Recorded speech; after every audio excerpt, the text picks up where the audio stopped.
खोकड हा सस्तन प्राणी मांसाहारी गणाच्या कॅनिडी कुलातील आहे। या कुलात कुत्रा, लांडगा, कोल्हा, वन्य कुत्रा इत्यादी प्राणी येतात। खोकड हा प्राणी कोकरी, लोमडी, छोटा कोल्हा व इंडियन फॉक्स अशाही नावांनी ओळखला जातो। भारतात हिमालयाच्या पायथ्यापासून कन्याकुमारीपर्यंत तो सर्वत्र आढळतो। प्रामुख्याने माळरानावर, खुरट्या झुडपांच्या वनात, शेतात, कालव्यांच्या आसपास त्यांचे अस्तित्व असते।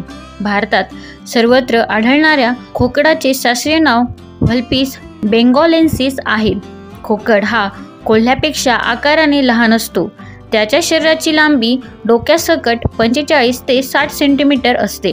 शेपूट 25 ते 35 सेंटीमीटर लांब असते। वजन 1.5 ते 7 किलोग्रॅम असते। खोकड आकाराने लहान व सडपातळ असून पाय बारीक आणि लांबट असतात। शरीराचा रंग करडा किंवा राखाडी असतो। डोके, मान आणि कानामागची बाजू पुसट काळसर तर शेपटीचे टोक काळे असते। पायांचा रंग मातकट लालसर असतो। हिवाळ्यात उत्तर भारतातील खोकडांना दाट केस येतात, त्यामुळे त्यांचे थंडीपासून संरक्षण होते। खोकड जमिनीमध्ये 60 ते 90 सेंटीमीटर खोलीवर खिळे खोदतात। बिळाला जमिनीच्या दिशेने 3 ते 4 वाटा असतात। संकटकाळी या वाटांचा त्याला उपयोग होतो। बीळ लांबलचक असून त्यात बरीच जागा असते। दिवसा उन्हाच्या वेळी ते या जागी आराम करतात आणि संध्याकाळी भक्ष्याच्या शोधार्थ बाहेर पडतात। अंधार दाटून आल्यानंतर कोल्ह्याप्रमाणे तेही एकत्र जमून सारखेच ओरडतात। त्यांचे प्रमुख खाद्य उंदीर, घुशी, सरपटणारे प्राणी, खेकडे, कीटक इत्यादी असते। कलिंगडे, बोरे, हरभऱ्याचे घाटे देखील ते खातात। हा प्राणी मनुष्यवस्तीच्या आसपास राहणारा असला तरी कोंबड्या वगैरे पळवित नाही। उलट तो उंदीर, घुशी, शेतातील खेकडे खात असतो।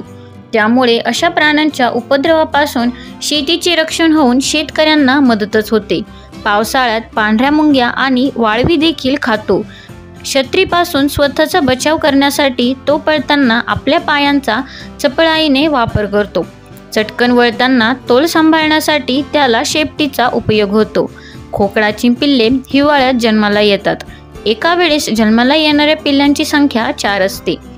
मादीच्या गर्भधारणेचा काळ सुमारे 53 दिवसांचा असतो।